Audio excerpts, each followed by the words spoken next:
सालों पहले राजा शिव का शासन हरिनगर पर हुआ करता था। राजा की 3 रानियां थी। राजा अपनी तीनों पत्नियों में से सबसे ज़्यादा अपनी पहली पत्नी को प्यार करता था क्योंकि वह खूब सुंदर थी। उसकी सुंदरता के कारण राजा दूसरी और तीसरी पत्नी पर ध्यान नहीं दे पाता था। वह अपनी दूसरी पत्नी को दोस्त मानता था और तीसरी पत्नी पर बिल्कुल गौर नहीं करता था। इधर राजा की तीसरी पत्नी उससे बेहद प्रेम करती थी, लेकिन राजा को तीसरी रानी का प्यार कभी दिखाई ही नहीं दिया। वो हरदम अपनी पहली पत्नी के साथ ही व्यस्त रहता था। ऐसा होते होते कई साल बीत गए। रोज राजा की तीसरी पत्नी उसी उम्मीद में रहती थी कि राजा आज उसके पास आएंगे, आज वो कुछ प्रेम भरी बातें करेंगे, लेकिन ऐसा कभी कुछ नहीं हुआ। इसी तरह कुछ वर्ष बीत गए। एक दिन राजा अचानक से गंभीर बीमार हो गए। उनकी तबीयत देखते ही देखते खराब होती गई और उनके जीवित रहने की उम्मीद कम हो गई। तब राजा ने अपने पहले पत्नी को बुलावा भेजा। राजा की पहली पत्नी राजा के पास आई तो राजा ने उससे कहा कि मेरे जीवित रहने की संभावना बहुत कम हो गई है और मैं भगवान के पास अकेले जाना नहीं चाहता हूँ। क्या तुम मेरे साथ चलोगी?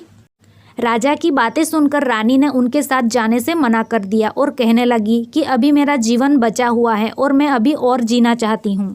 इस वजह से मैं आपके साथ नहीं जा सकती। ऐसा कहकर पहली रानी राजा के कमरे से बाहर चली गई। तब राजा दूसरी रानी को बुलाने के लिए कहता है। दूसरी रानी को जब पता चलता है कि राजा अपने अंतिम क्षण में है और वो अपने साथ अपनी पत्नी को लेकर जाना चाहते हैं, तो वो राजा के पास जाने से ही मना कर देती हैं। अपनी दोनों प्रिय रानी से निराश होकर राजा ने सोचा कि मैंने कभी अपनी तीसरी पत्नी को समय ही नहीं दिया और न ही उस पर प्यार जताया। अब मैं उससे कैसे बुला सकता हूँ? राजा ऐसा सोच ही रहे थे, तभी तीसरी रानी बिना बुलाए राजा के पास पहुंच गई।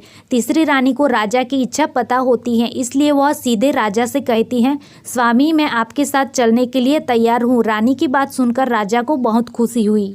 साथ ही उन्हें यह निराशा हुई कि उसने सारी जिंदगी उस रानी से ठीक तरह से प्यार नहीं जताया, लेकिन यही मुझसे सबसे ज़्यादा प्रेम करती हैं।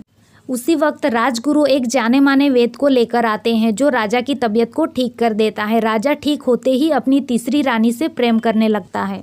हमेशा अपने करीब राजा ने अपनी तीसरी रानी को ही रखा। दोनों खुशी खुशी राजमहल में जीवन जीने लगे। सो ये कहानी से हमें यह सीख मिलती है कि किसी को सुंदरता से प्रेम नहीं करना चाहिए, बल्कि उसके दिल और आचरण से प्यार करना चाहिए। सो ये कहानी आपको अच्छी लगी तो वीडियो को लाइक कर दीजिएगा और ऐसी ही रोचक कहानी के लिए मेरी चैनल को सब्सक्राइब कर लीजिएगा। So thank you for watching.